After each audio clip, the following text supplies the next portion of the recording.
Voces del Periodista. El Club de Periodistas de México, con su brazo asistencial, la Fundación Antonio Sáenz de Miera y Frieital, presenta Voces del Periodista. Conduce Celeste Sáenz de Miera. Comenzamos.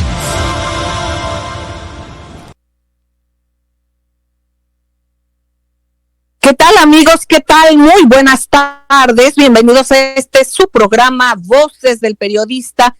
Este programa que es de ustedes para ustedes a través de las frecuencias de Radio Cañón, las 760, en donde la pluralidad es verbo, queridos amigos. Agradecemos también a quienes de manera diferida nos retransmiten en frecuencias de radio y también a través de la red. Aquí usted únanse al link de Radio Cañón, la 760 en vivo. Si usted teclea radiocañon.com/XEABC/. Nos escucha en cualquiera de sus aparatos para que se contacte con nosotros, queridos amigos, poder seguir compartiendo la vida con ustedes como ha sido desde hace ya más de 22 años, maestros, amigos queridos. Bueno, una mesa interesantísima, anuncios y análisis, anuncios de algunas notas, de algunas noticias que nos dará Ceci querida. Vamos a ver cuestiones de derechos humanos, vamos a ver redes y qué dicen las redes, pero también vamos a ir entrelazando, como siempre lo hacemos, entre lo que sucede en el otro lado del mundo, donde muchas de las veces no nos llegan las notas como verdaderamente es. Yo aquí le pediría de favor a los maestros el que pudiéramos también a charlar y tocar el tema sobre un objetivo que tienen algunos puntos centrales y que el maestro Diego Papalardo ya había escrito en Voces del Periodista, ya lo había expresado desde antes, y aquí la evaluación que se ha hecho, aquí se ha platicado en este espacio sobre Davos, pero van resultando más cosas, está lejos de las pasiones que movilizan a los admiradores del foro de Davos, y a los conspiracionistas también. Así es que es importante ver algunos tópicos, queridos amigos, algunos puntos bien interesantes sobre esto y pues sobre algunas cuestiones como la Agenda 2030, que es rechazada internacionalmente, líderes de opinión como Elon Musk y Ron DeSantis, Klaus Schwab, en el punto de mira de los conspiradores globales. Aquí hay que estar al tanto también.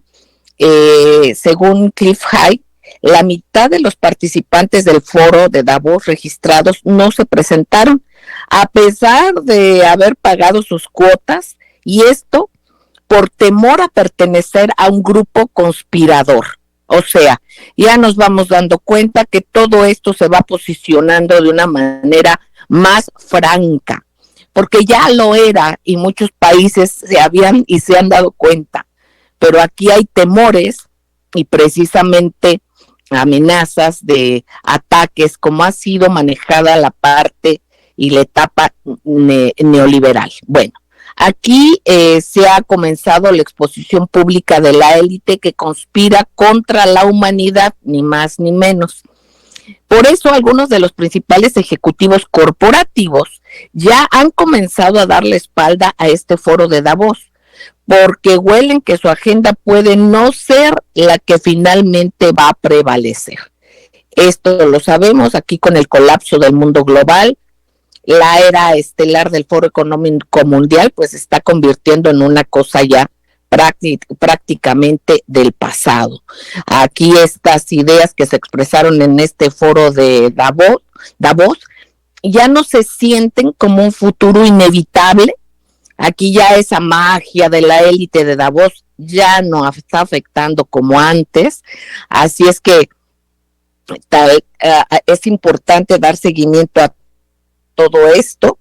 Hay que ver qué presentadores estuvieron de los Estados Unidos ahí, cuáles no, qué lecturas se pueden tener, y bueno, Vamos a ver cómo van siguiendo estas economías verdes, qué hay detrás de todos estos intereses y en fin, aquí hay que ver muchas cosas que son por demás interesantes. Queridos amigos, antes de irnos al corte, yo le pediría al maestro Gerardo Castilleja y al maestro don Rodolfo Sánchez Mena, independientemente y por supuesto que la muy querida e infaltable Ceci Tapia Solidaridad Mil nos dé su punto de vista, pues que nos digan y nos compartan cómo van entrelazándose todos estos hechos con lo que sucede en América Latina.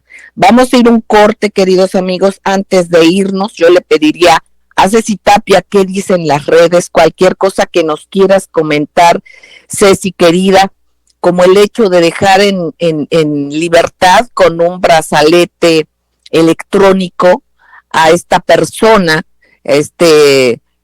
político del PRI, ex político del PRI, que atentó de una manera tan aterradora contra esta artista, saxofonista oaxaqueña, que pues realmente le afectó de manera tremenda su vida. Ceci querida, sobre este y tantas otras cosas que nos vas a hablar. Antes de irnos al corte, si te escuchamos y vamos a seguirte escuchando. Gracias, Ceci, linda, adelante. Claro que sí, querida Celeste. Pues bueno, yo creo que es un tema que nosotros hemos discutido durante mucho tiempo y es el tema de los jueces en México.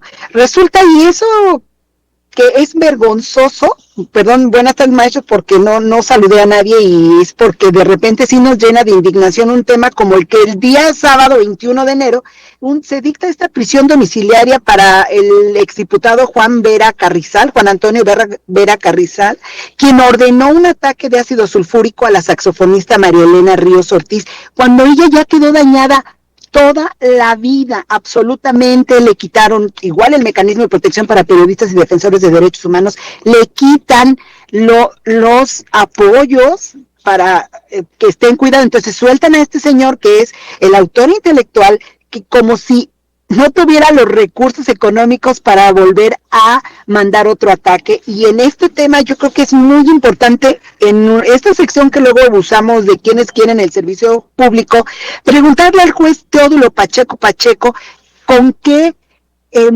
cosas leguleyas pudo dejar fuera de la cárcel a un individuo en una tentativa de feminicidio, y que no solamente es un ataque a una paisana, una oaxaqueña, una mujer, a un ser humano, sino este tema, ¿en qué momento creen que él deja de ser peligroso si contrató a 3 personas para asesinar a esta chica con ácido sulfúrico? Digo, finalmente se salva, pero queda totalmente desfigurada. Han pasado muchísimas operaciones y bueno, ¿qué dirán estas personas? ¿Qué pensarán? ¿Cómo toman la justicia en sus manos y cómo podemos pensar en eso? Y esto fue un tema del fin de semana, querida Celeste, que avergüenza la Suprema Corte de Justicia de la Nación, los ministros, y seguimos peleando la justicia. Muchas gracias. Exactamente, y temas increíbles que nos vamos dando cuenta y de las cuales habló el presidente Andrés Manuel López Obrador, cómo se hizo un montaje también para que no pudiera haber un cambio más palpable en la Suprema Corte de Justicia, que aquí lo que se hizo al parecer fue pues seguir con los mismos pues malos resultados en cuestión de la ejecución de la justicia en México.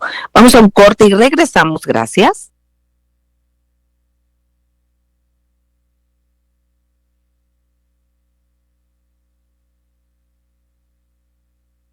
Gracias, queridos amigos, gracias por seguir en Radio Cañón, las 7:60, en Voces del Periodista. Queridos amigos, escuchamos a Ceci Tapia, queridísima Ceci Tapia, Solidaridad Mil, y vamos a pedirle al maestro Gerardo Castilleja, si fuera tan amable, precisamente sobre el tema que aludíamos anteriormente, en cómo va desfasándose en el interés que muchas de las veces es temor por los bloqueos de estos grupos de Davos, y que bueno, ahora ya se están discutiendo otros temas y fundamentos filosóficos, y que esto lo ha tocado Helva Larouche, precisamente Premio Internacional de Periodismo por Libertad de Expresión. Cuestionarse, fíjense amigos, cuál es la naturaleza del hombre, si somos bestias, si somos una carga para la naturaleza, o qué es lo que podemos hacer para estar en general mejor, y aquí sobre todo también en favor de la paz. Aquí esta negación absoluta que se parece que no hay en una cobertura real de las posibilidades de una guerra mundial nuclear, y que aquí se deben de tocar estos tópicos y debemos de seguir y no quitar el dedo del renglón. Bueno, yéndonos a otro tipo de intereses donde ya se van viendo giros, maestro Gerardo Castilleja, Rusia advierte a naciones de Iberoamérica sobre la presión de parte del Comando Sur para que envíen sus armas rusas a Ucrania. Aquí la entrega de tanques alemanes a Ucrania falló, pero la presión por la guerra contra Rusia continúa en la OTAN, maestro querido. ¿Qué nos puedes compartir sobre esto? Hola Celeste, gracias. Buenas tardes a mis compañeros y a nuestro amable auditorio. Sí, la semana pasada platicamos que un artículo que se publicó, por cierto, en una revista del propio ejército peruano, estaban publicando al profesor Evan Ellis, que es profesor de la Escuela de Guerra del Ejército de los Estados Unidos, un artículo revelador, ¿no?, que se llama El papel estratégico de América Latina en un conflicto global por Taiwán. El artículo, pues, uno diría, pues es la postura de un profesor de una universidad estadounidense del ejército, pero no es solamente eso, porque la propia general Laura Richardson, que es la que está a cargo del Comando Sur de los Estados Unidos, ella dice exactamente lo mismo. Lo que está diciendo en pocas palabras es que una guerra que se avecina contra China, a más tardar en 2027, esto es lo que dice tanto el profesor de la Universidad de Guerra como de la propia general Richardson, a más tardar estará la guerra entre China y Taiwán en 2027. Y esa guerra será global. Así que América Latina no tiene derecho a aliarse con la iniciativa de la Franja y la Ruta de China. Aquí el asunto es que el Comando Sur lo está diciendo, tal cual, y dice, bueno, el 60% del litio pues está en América Latina, ya lo habíamos señalado, y por lo tanto, y los recursos que son cruciales, los van a requerir para esta guerra que están montando contra China. Ya no solamente hablamos de la guerra de la OTAN contra Rusia, estamos hablando de la guerra de los Estados Unidos contra China. Así que en ese contexto, el propio el vocero del presidente Putin, a una pregunta que le hicieron en una rueda de prensa, le preguntaron precisamente este aspecto de que está diciendo el Comando Sur no solamente que los recursos son para Estados Unidos, los recursos de América Latina, sino que además 9 países iberoamericanos utilizan armamento ruso, y esos países deben de donar ese material a Ucrania, y que se les va a dar, en su lugar, se les va a dar armamento estadounidense. Básicamente lo que dice el vocero de Putin, ¿no?, Dmitry Peskov, dice, pues tengan cuidado los latinoamericanos, porque estas armas tienen cláusulas que impiden incluso a veces al comprador el poder utilizarlas donde ellos consideren mejor. Aunque dice, a mí no me sorprende este tipo de anuncios que se hacen. Entre esos 9 países menciona 5, que son Colombia, Perú, Brasil, México y Bolivia, que esencialmente la mayoría poseemos básicamente helicópteros de transporte de personal militar. De todas maneras, esto en lo que señalaste, Celeste, es muy importante porque no se dan cuenta los estrategas en las academias estadounidenses, en los centros de formulación de política, como en el propio ejército norteamericano, no se dan cuenta que el mundo cambió radicalmente y que hay 150 naciones que están gustosas de hacer acuerdos con China a través de esta iniciativa de la Franja y la Ruta, y que pues estos conspiranoicos, como se le llaman en Davos, a quienes se oponen a este mundo unipolar, en realidad es la gran mayoría del planeta, los que no queremos que siga este orden injusto, basado en reglas que ellos imponen, sea el que determine lo que va a hacerse, sino que es la voz del sur global y la voz de los BRICS y otras naciones las que están empezando a tomar forma de una política mundial. Esto es lo que quería comentar. Gracias. Gracias, maestro Gerardo Castilleja. Maestro don Rodolfo Sánchez Mena, yo le preguntaría a usted precisamente sobre estas diferentes visiones que así se dicen, pero que hay un entendimiento importantísimo entre México y Brasil. Pero bueno, México tiene al norte a los Estados Unidos y a Canadá, se le considera parte al norte de América, pero sin embargo es Latinoamérica y debe estar incorporado a los países del sur. ¿Cuál es el análisis que usted nos puede dar con esta realidad histórica concreta que se tiene, ¿no? De lo que somos, lo que es nuestra historia, y de alguna manera en este contexto de lo que se está viviendo y que comentábamos el maestro Gerardo Castilleja y su servidora? Lo escuchamos con atención, maestro. Con mucho gusto, Celeste.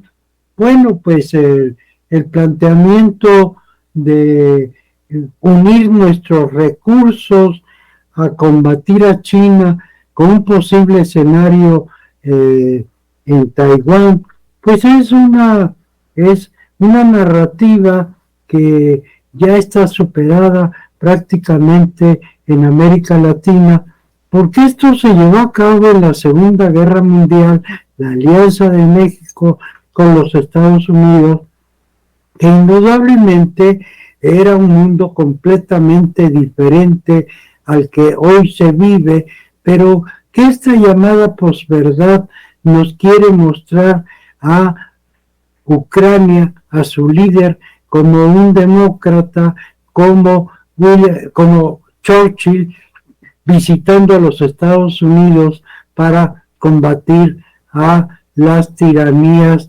representadas por los países del eje nazifascista. Esta es una narrativa de posverdad que tenemos que combatirla, porque finalmente el sujeto hacedor de la historia es el hombre. No son las corporaciones, no son quienes trazan estos planes, es la humanidad concreta la que lleva y es la que articula y es la artífice de el cambio histórico. Y en América Latina, pues de la noche a la mañana no se ha dado este cambio histórico, ha sido un difícil tránsito de las dictaduras del siglo pasado a los primeros gobiernos progresistas en América Latina y la estructuración de los primeros proyectos de integración y de cambio. Algunos de ellos han sido fallidos, otros conservan su frescura, como es el del CELAC, que la cumbre se realizará el día de mañana en Argentina. Desde luego, el autor más destacado que va a estar presente, el actor, pues es el presidente Lula, después de haber sido nuevamente reelecto y que logró sortear un golpe más ejecutado por la CIA en Brasil, justamente cuando se encontraba el presidente Biden en México en la otra cumbre, la cumbre trilateral. ¿Cuáles son las visiones, Celeste, que tenemos para América Latina y qué pensamos los latinoamericanos y los mexicanos de esas diferencias que deben de ser superadas, pero que hay que plantearnos la estrategia y sobre todo la actuación que nos toca hacer, Celeste, para que las cosas cambien? ¿Qué se discute en la reunión de CELAC? primeramente la creación de una moneda que sirva de intercambio comercial para Brasil y para Argentina. Esta es una propuesta. Maestro, si me permite, vamos a un corte y regresamos, maestro. No tardamos, amigos, regresamos. Gracias.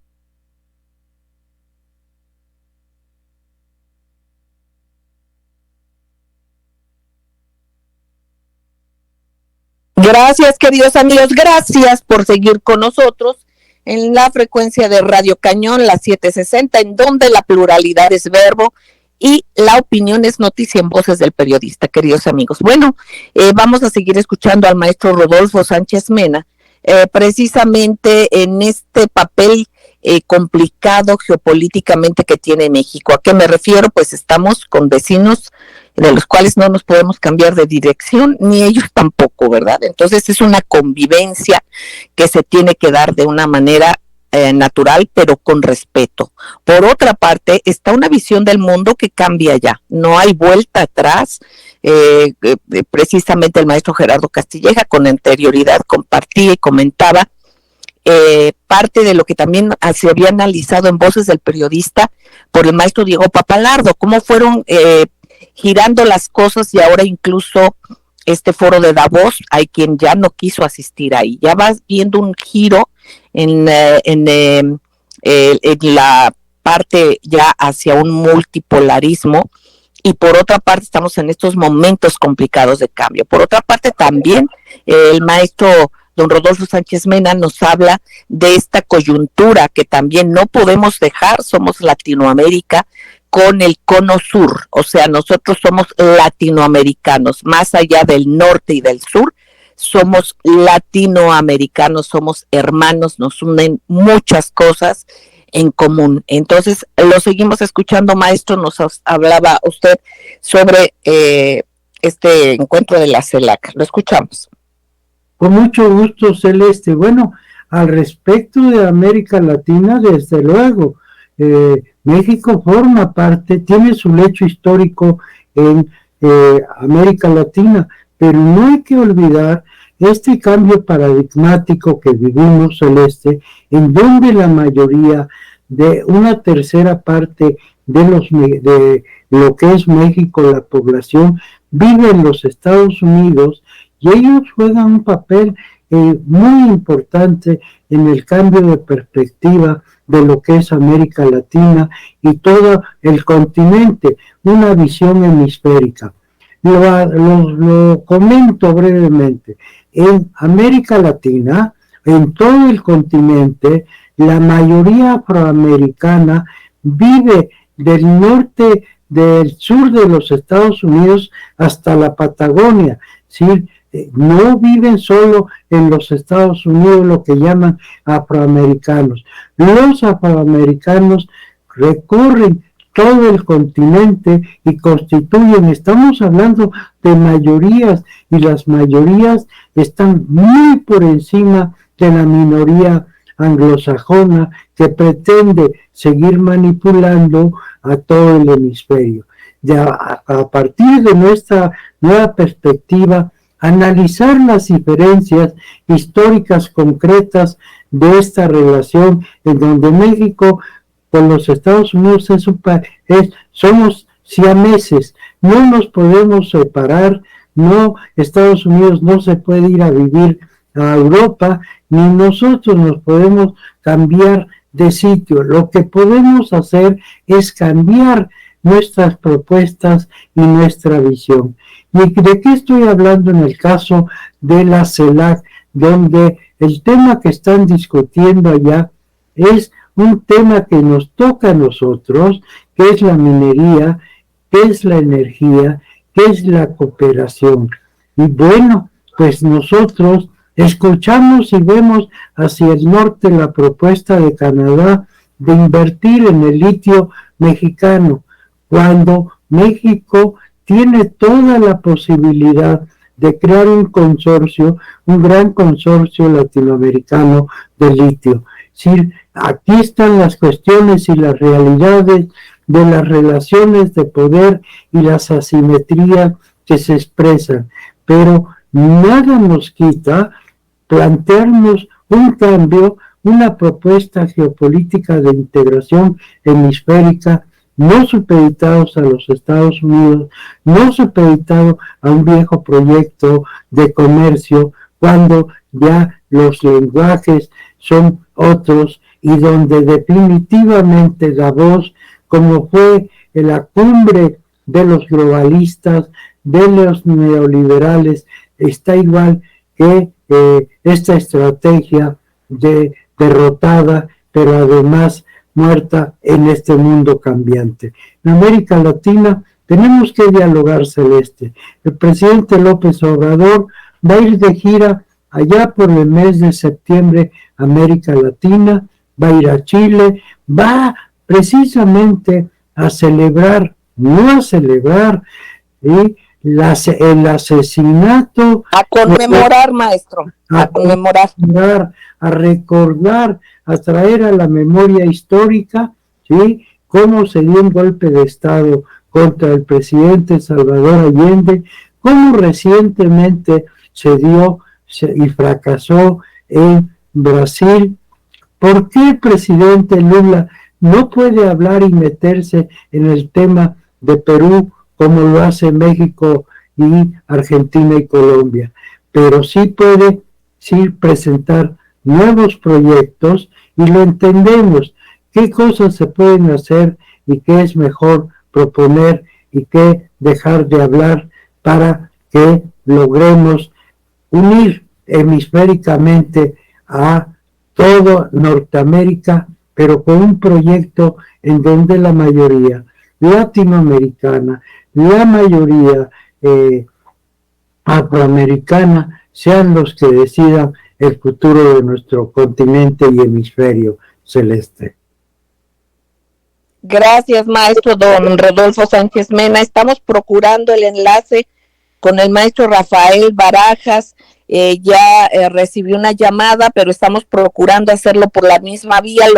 Le pido a Jonathan Álvarez que sea tan amable en ver por ello para que se pueda hacer posible este enlace. Y bueno, queridos amigos, precisamente es importante lo que comentan los maestros, y aquí es cuestionarnos en América Latina, y se hablaban de los aparatos de inteligencia norteamericanos, lo que está pasando también en pueblos hermanos como en Perú, en fin, ya sabemos nosotros qué es lo que está pasando. ¿Y qué sucede? Pues una ultraderecha golpista, que es precisamente quienes han depredado los recursos naturales, no solamente en América Latina, de manera muy importante en América Latina, pero también en otros lares del mundo. Estamos viendo precisamente cuáles son las causas de la guerra que se vive actualmente y otras más que se han dado, pero de las que no se hablan, y que son precisamente por la depredación que se hace a los pueblos.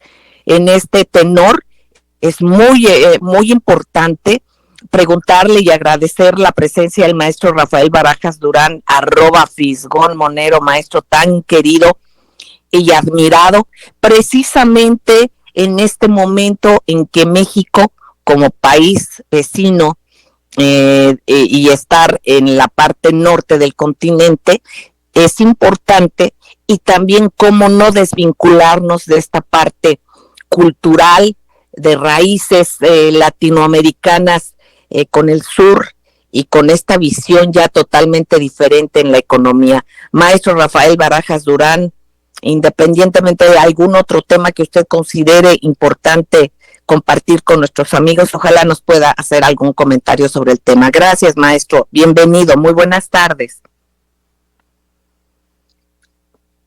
Maestro Rafael Barajas, creo que está silenciado su micrófono. Sí, adelante, maestro querido. Contigo, es un gusto estar hablando contigo. Supongo que una de las cosas que todos tenemos presente en estos momentos es este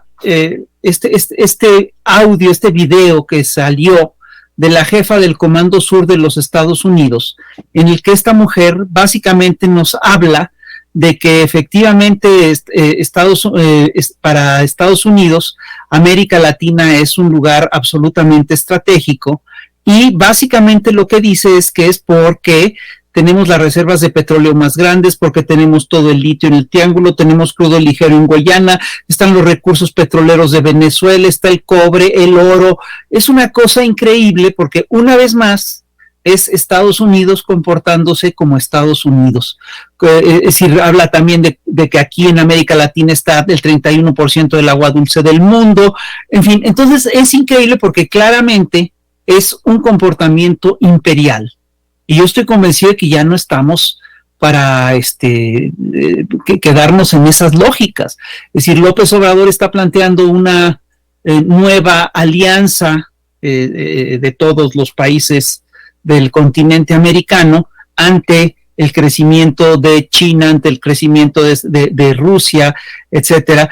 Y la actitud, es decir, si Estados Unidos persiste en tener una actitud de imperio, pues me temo que no nos vamos a entender, y sí, lo que vamos a tener que hacer es reforzar, por supuesto, todas las lógicas de la unidad latinoamericana, porque unidad con sometimiento, pues eso no es unidad, es decir, eso es otra cosa, eso es básicamente un esquema colonial, y es lo que tenemos, y yo estoy convencido, pues, de que en América Latina están las condiciones para establecer un tipo distinto de alianza latinoamericana, pues, ¿no? Yo aquí lo dejaría. Exactamente, maestro querido. Pues sí, esto es fundamental. Ahora sí que vamos viendo quiénes necesitan más a quién, si ya se habla de presiones. Pues sí. Como lo han hecho los Estados Unidos, pues ahorita se están quedando solos, como comentaba. Y como dijo en otro programa el maestro Diego Pappalardo en la revista también, como precisamente ya no hay no hubo un llamado, no hubo asistencia de casi la mitad de países a ese encuentro de Davos. Maestro, ¿algo más que usted crea pertinente compartir? Bueno, yo sí creo que es un hecho, bueno, esto se pone sobre la mesa justamente porque el modelo neoliberal, que fue realmente un modelo de control y dominación hegemónico, liderado por Estados Unidos, pues ya también entró en una crisis profunda, y pues hay que decir que las cosas ya no pueden ser como lo eran hasta hace algunos años, y que necesitamos efectivamente replantearnos las lógicas continentales latinoamericanas y replantearnos también la economía política, las lógicas de economía política en la que nos estamos moviendo. Y pues al regreso a mí sí me gustaría pues hacer un comentario así muy breve acerca de lo que ocurre, de lo que podríamos considerar que es el juicio del siglo, que decían que el del Chapo Guzmán era el juicio del siglo. No, yo creo que el juicio del siglo es sin lugar a dudas para nosotros el juicio que se le está haciendo en Estados Unidos, en Nueva York, a Genaro García Luna. Muy interesante, maestro querido, y además escuchamos y vimos en el canal 22 el día de ayer este programa sensacional, donde están los caricaturistas, los moneros, maravilloso Chamuco, y que bueno, pues ahí estuvo con ustedes la muy querida Nancy Flores, periodista Nancy Flores, muy reconocida y muy querida. Sí, maestro querido, vamos a regresar a un tema fundamental. No tardamos, amigos, gracias.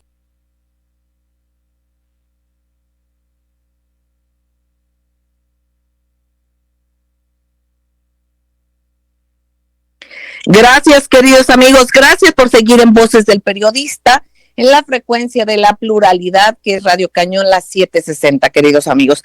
Escuchamos al maestro Rafael Barajas Durán, @Fisgón Monero. Maestro tan querido, este análisis sobre el juicio del siglo, que es ni más ni menos que el de Genaro García Luna, todos los intereses y todo lo que viene detrás, así se le ha denominado, no solamente en México, ya es reconocido así, también más allá de nuestras fronteras. Lo escuchamos con mucha atención. Bueno, el juicio a Genaro García Luna pues es un juicio muy importante, porque esta es la primera vez que un funcionario de ese nivel mexicano es juzgado en los Estados Unidos por nexos con el narcotráfico. No hay que perder de vista de ninguna manera que todo lo que ocurrió en el sexenio de Vicente Fox, de Felipe Calderón, incluso de Peña Nieto en materia de narcotráfico, está claramente marcado por las decisiones, por las lógicas, por las políticas de, entre otras cosas, la DEA, la Drug Enforcement Agency, y la CIA, la Central de Inteligencia Norteamericana, y la ATF, American Tobacco and Firearms, quién sabe qué, ¿no? Entonces, hay que tomar en cuenta esto y pensar, tener siempre presente que Estados Unidos en este juicio va a buscar seguir protegiendo a sus agencias. Lo que suele ocurrir es que Estados Unidos trata con estas gentes, ¿no? Y de repente se topa con que ya no les sirven o que cambian sus intereses, o incluso hay cambios adentro de las agencias, y entonces a estos personajes de los países tercermundistas que los apoyaron y que los siguieron en sus políticas, pues de repente estas agencias se les voltean y los juzgan. Esto es lo que le está pasando a Genaro García Luna. Sin lugar a dudas, no hay que perder jamás de vista que Genaro García Luna, que el juicio a Genaro García Luna estará limitado por los propios intereses que tiene Estados Unidos y por el cómo y cuánto va a defender tanto a sus agencias como a sus políticos. Y es curioso porque hemos visto a Genaro García Luna muy tranquilo, muy seguro. Parece ser una interpretación es que él está como muy tranquilo porque piensa que si si el juicio lo empieza a afectar, él tiene herramientas para defenderse, y esto puede implicar ya sea que haga denuncias explícitas alrededor de algunos de sus jefes, de Fox, de Calderón, y eso pues ya pone otros límites dentro de Estados Unidos, o que haga denuncias o que hable acerca de lo que pasa en la CIA y en la DEA, y eso claro que puede poner puede ponerle límites al juicio. Ahora, lo que hemos estado viendo es muy impresionante. El grandote, el personaje el grande, pues, es un personaje un narco que fue extraditado a los Estados Unidos y que ha colaborado con el Departamento de Justicia desde hace tiempo, ¿no? Desde el 2012, si mal no recuerdo. Este cuate ha dicho que los Beltrán Leiva le pagaban a Genaro García Luna por protección, ¿no? Es decir, y es uno de los testigos que van a estar en este proceso. Este cuate también había señalado que le habían entregado credenciales de la Agencia Federal de Investigaciones a él y a otros miembros del cártel de Sinaloa. Es decir, date cuenta de qué nivel estamos hablando. Y ahora, no se nos puede olvidar que el caso de Genaro García Luna es un caso muy delicado. Es decir, desde empezó a tener grandes cargos importantes en tiempos de Vicente Fox, pero cuando Felipe Calderón decide nombrarlo el jefe de la seguridad en México, hubo por lo menos 2 gentes de alto nivel que fueron a denunciar los posibles vínculos de García Luna con el narcotráfico, y me refiero claramente al general Tomás Ángeles de Aguajare y al comandante Herrera Valles, y los 2, increíblemente, fueron maltratados y apresados por Felipe Calderón. Entonces, es una cosa increíble. En vez de que estudien a García Luna, en vez de que investiguen a García Luna a partir de las demandas que habían hecho estos señores, resulta que, por ejemplo, el caso de Herrera Valles es increíble, porque lo mandan a una reunión y le dice Calderón, sí, esto lo vas a resolver aquí en esta reunión, y resulta que lo manda a una reunión que está presidida ni más ni menos por Genaro García Luna. Imagínate tú qué barbaridad, es una brutalidad. Entonces, sí estamos hablando de contubernio y de vínculos con el narcotráfico al más alto nivel. Es decir, Nancy Flores nos presentó, entre otras cosas, todo un mapeo, ya lo tienen hecho en Contralínea, lo hizo Vadillo, lo hizo Nancy Flores, todo un mapeo de lo que son las relaciones de Genaro García Luna con empresas, con periódicos, con periodistas, con grupos y sobre todo, muy interesante, con empresas factureras. Fíjate, eso yo no lo tenía tan claro, ¿no? Hay toda una serie de empresas factureras que están ligadas a todo esto, y a través de estas empresas que están haciendo pues claramente un trabajo de blanqueo, ¿no? Pues se estableció todo un tejido de connivencias y de redes en el cual, por ejemplo, están metidos periódicos como Milenio, como El Heraldo, con contratos el Milenio está metido, por ejemplo, en contratos con cárceles, ¿no? De mantenimiento de cárceles. Imagínate las fortunas que se juegan en toda esta historia, ¿no? Y en el mapeo que ella tiene también señala cómo es que el Genaro García Luna tenía vínculos muy claros, tenía contratados directamente a periodistas como Raimundo Riva Palacio, Carlos Loret de Mola. Pues no te sorprende cuál es la cobertura que están dando actualmente hoy en día estos señores. Y también nos presentó un mapa muy impresionante, la verdad es un mapa muy completo, acerca de los vínculos que tenía pues Calderón y Margarita Zavala, ¿no? Con toda una serie de empresas, de grupos de interés, en fin, ¿no? Entonces, una de las cosas que ella señala es que efectivamente, por ejemplo, García Luna pide que en este juicio no se investigue lo que él consiguió después de dejar de ser funcionario. Es decir, cosa que es verdaderamente absurda, porque generalmente los pagos de favores se hacen después de que dejan el cargo. No solamente se dan durante el cargo, sino que muchos se concretan al finalizar el cargo. Entonces, ¿cómo pretenden que estas cosas no se toquen en los juicios? Y una de las cosas que señaló, que a mí me llamó poderosamente la atención, es que terminando la gestión de Felipe Calderón y Margarita Zavala fundan toda una serie de empresas, ¿no? No de empresas, perdón, sino de grupos de organizaciones no gubernamentales, ¿no? Que se supone que son para el apoyo de gente, y resulta que ahí les llegan fortunas, ¿no? Les empiezan a dar dinero, desde un sindicato hasta empresas contratistas de Pemex, ¿no? Digo, estamos hablando realmente de una red de connivencias muy impresionante y que va a ser muy difícil taparla, y que además tiene vínculos muy claros con paraísos fiscales, concretamente con paraísos en Panamá. Tienen ahí cuentas en Panamá. Pues sí, aquí vamos a ir viendo muchas cosas y vamos viendo la inequidad absoluta en cuestiones con la que tratan de hacer distractores, incluso de hacer a un lado a personajes con argumentación que es muy endeble, y por otra parte, cómo exageran otras, ¿no? Aquí hay que estar bien atentos, queridos amigos. Vamos a escuchar a Ceci Tapia, Solidaridad 1000, y si me permiten, antes que nada, quiero nada más, por favor, agradecerle a la maestra Ángeles González Gamio, en nombre del Club de Periodistas de México, agradecerle mucho un artículo histórico que hace sobre el club, Filomeno se denomina Filomeno y los periodistas, por la maestra Ángeles González Gamio, publicada en la Jornada Maya. Precisamente el día de hoy le agradecemos enormemente y al periódico La Jornada Maya. Pues, Ceci, querida, adelante. Ceci, te escuchamos con mucha atención.